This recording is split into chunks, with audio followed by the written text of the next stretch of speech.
big lesson for the weekend is other people feel what you feel, right? They pick up on what you're putting out and they start to get influenced by that, even really without them noticing. So, how do you use this to your advantage? Well, a couple of different ways. One, in conversation, when you have pretty much anything you can choose to talk about, what you should choose to talk about are things that are interesting and engaging and fun and funny to you, right?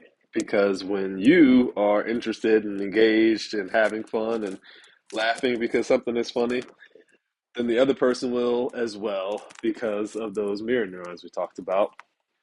And just from what's more broadly called state transference. So, sorry, a little message just came through here. I was trying to read and catch up on. But so people pick up what you're putting down. One way you use it to your advantage, talk about stuff that you're interested in that's engaging to you so that you can engage other people as well, right? The way to be interesting is to be interested. Okay?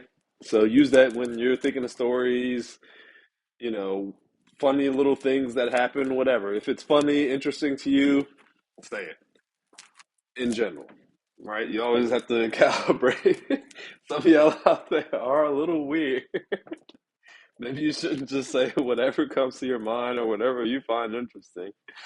But really, you can learn the calibration piece. Don't let that stop you from getting out there. If you do feel like, oh, maybe I'm one of the weird ones who would say something weird, then like get out there, say the weird thing, and then learn from having said the weird thing.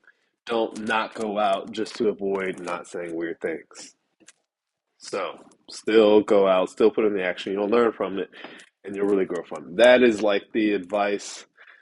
That's really like the whole reason I'm recording these videos is because I know how I used to look at developing social skills, and I know that the mindset I used to have prevented me from getting better. And I know if I had been better socially earlier in life, I would be so much further ahead. And not just socially, but financially as well, right? Because, social side of things and relationships, affect your well being. And so, like, you don't even realize, like, yeah, if you haven't put in the time to get good socially, you don't realize what a difference there is between an average set of social skills and a set of social skills from someone who's actually been intentional about working on it for some time.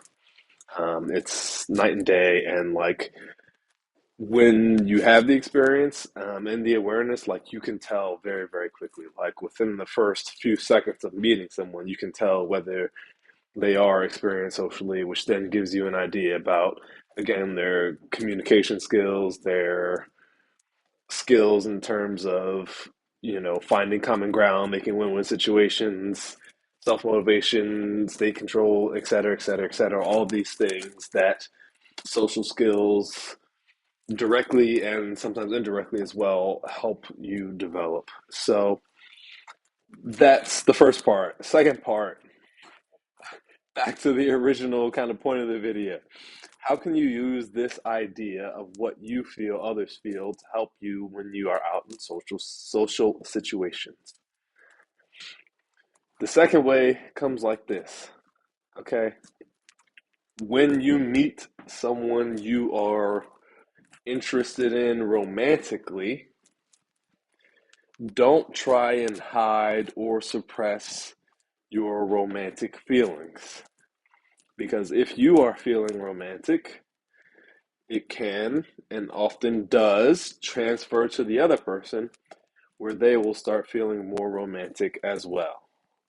And some of you will replace the word romantic with a descriptor of horn dog or whatever else you're feeling, and like to each your own, I guess. But the point is still kind of valid throughout, right? if you're feeling a certain way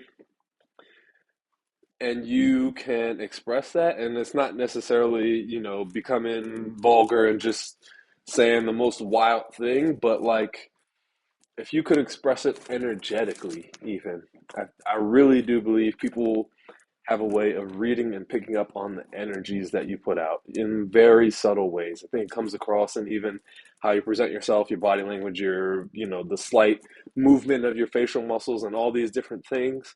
But the point is that if you can go out feeling that, let's say, romantic desire, that burn, that yearning, yearning and burning. If you can feel that and like lean into it a little bit as you're having a conversation, and there's, of course, like you've seen this expressed. You've seen like the difference between hello, how are you doing, and hello, how are you doing? Right? You know the difference. Like you've seen it and that was just a small example right there, but you've seen other ones and when you have the ability to kind of like lean into that, to not suppress it. Of course, it may be off-putting to some, it may be off-putting to many, even. But people know what you're putting out. So the people who it's not off-putting to will pick up what you're putting down, and you will start your interaction from that common kind of understanding and common basis, as opposed to something more stifled or platonic or boring. So this is a big tip. I tell you what, if you implement this, it will make a very big noticeable difference. As I did this past weekend on Friday when I went out, and I feel like connected with someone in a way that definitely connected with someone in a way that I hadn't before up to now. So use it that way. You don't have to end up kind of wasting the same amount of time as I did. Take care. Have fun going out, and I'll see y'all in these streets.